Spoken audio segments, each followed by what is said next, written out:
Hello, brothers and sisters. Hope everybody's doing good today. I want to talk about the rapture. I think it's really important. In the past, you could have been wrong about the rapture. But in our time, especially since people think that we're living in the end, and I don't know, only God knows. I see a lot of things being fulfilled, though. But it's dangerous because if the rapture, and I personally believe the rapture is not sound doctrine. It started in 1830 with Margaret MacDonald. You can look into this. The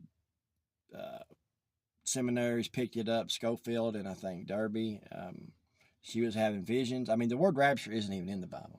And they used Thessalonians and the scripture there about meeting the Lord in the air and forever being with the Lord in the cloud, meeting the Lord in the cloud and forever being with the Lord in the air.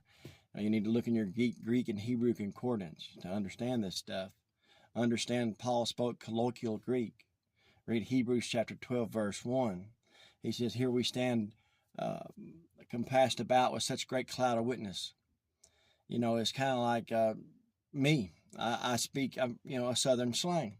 So Paul spoke colloquial Greek, and there's examples of him using clouds as being a group of people.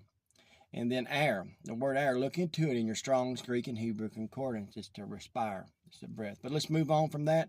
I want to real quickly touch this because I've only got a 3-minute format and I'm a 30-minute and 30 seconds through that. So Matthew chapter 24, verses, let's go to 29.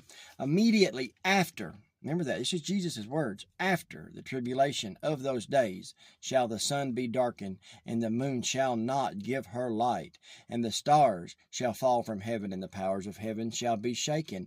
And then shall appear the sign of the Son of Man in heaven, and then shall all the tribes of the earth mourn. Why shall they mourn? You think maybe they were nursing along a false doctrine? You think maybe they follow the Antichrist who comes first? The Antichrist comes first,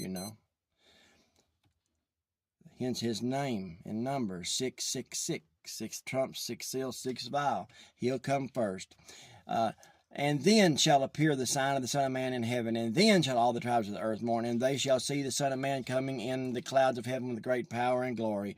And he shall send his angel with a great sound of a trumpet, and they shall gather together his elect from the four winds, from one end of heaven to the other. Remember, the Antichrist comes first. He'll probably be saying he's going to rapture you out of here, save you by flying somehow. Remember, the Antichrist comes first. If you're in the flesh, you'll not see God. If he says you're on the mountain, don't go. God bless you. Stay in the Word.